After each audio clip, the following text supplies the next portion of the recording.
I mean, it's hard to describe. It's hard to select what is the worst part of this story. I mean, certainly the deaths of these babies, the deaths of these women is the worst part. But there's so much awful there. I mean, one part you didn't even mention was this. There was this whole weird racial dimension where he would treat white patients better than the African-American patients. He would bring white patients up to the one clean office, and African-American patients were left down. And Gosnell himself is African-American. I mean, the whole thing was such a house of horrors, and why it wasn't stopped, I don't think there is a clear answer at this point. David, in your documentary, which is viewed, you can see it online, it's remarkable, you interviewed several women who were patients of Dr. Gosnell. I want to listen to just a portion of your film.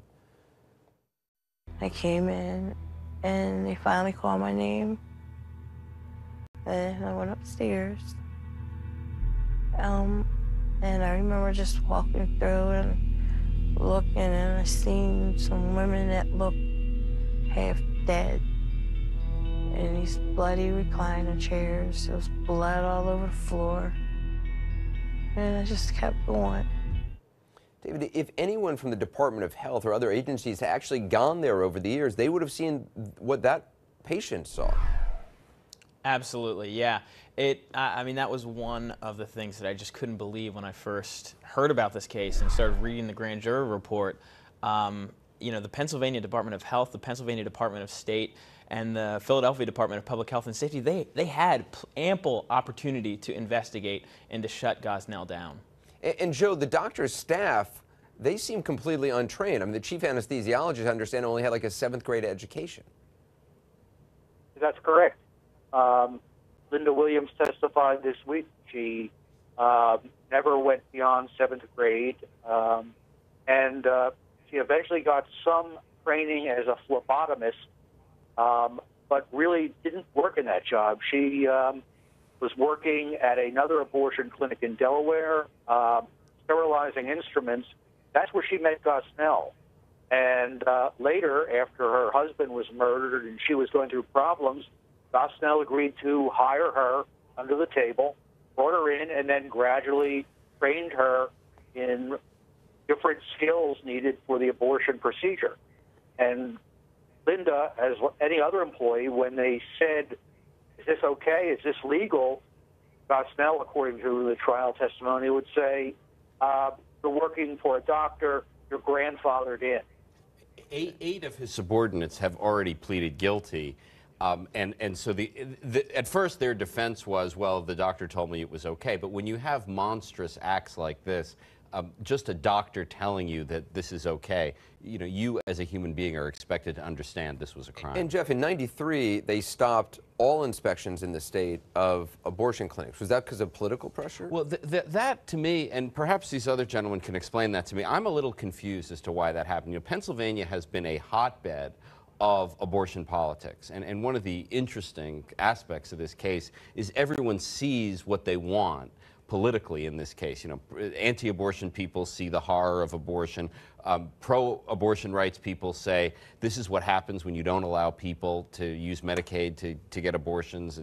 But I still don't. Maybe these guys understand why. Joe, do you know the answer to that? Was it? I mean, in the grand jury report, it indicates that it was political pressure that I guess pro-choice groups campaigning to stop.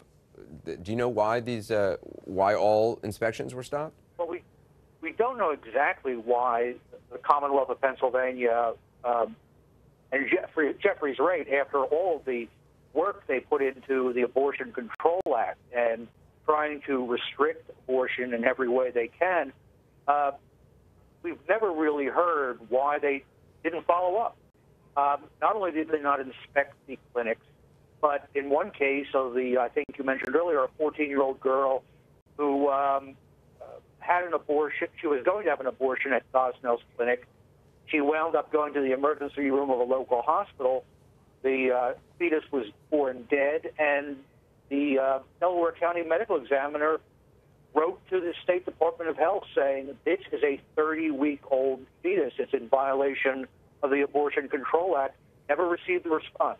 David, I mean, there are obviously, race has got to play some role in this, in that the people, by and large, were patients, were African American, Latino, didn't have a lot of money, didn't have a lot of political power. I mean, maybe I shouldn't say it's obviously a part of it. Do you think it's a part of it? That's one of the reasons the state didn't have the impetus to investigate?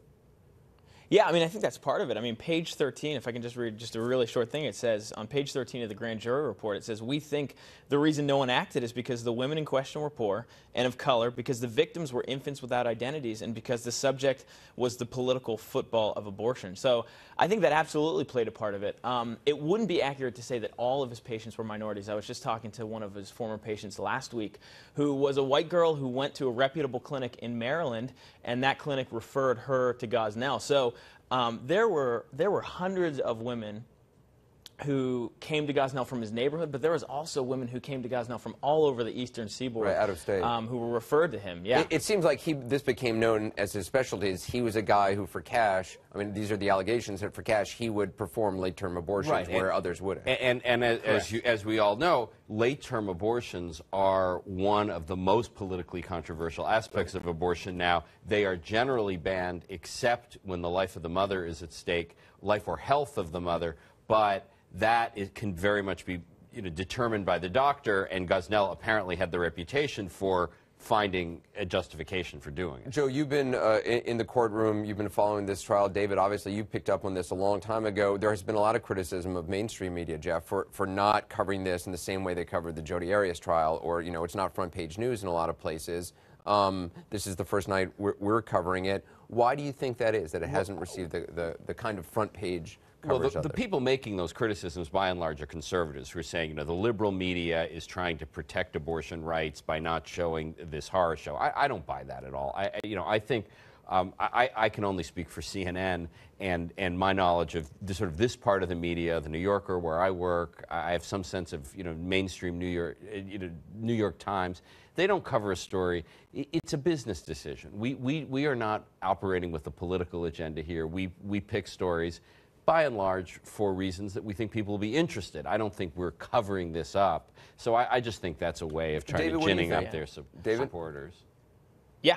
What do you think about why it hasn't received the kind of coverage it might otherwise?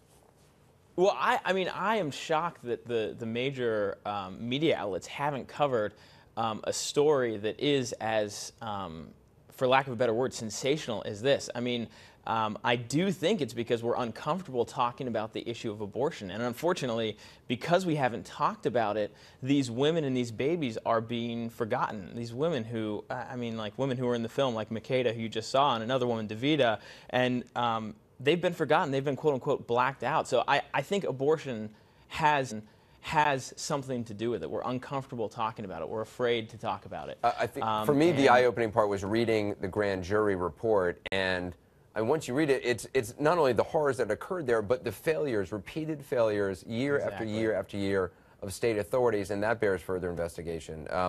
David, again, people can see your documentary online. What's your website, David, just so people can know? It's 3801lancaster.com.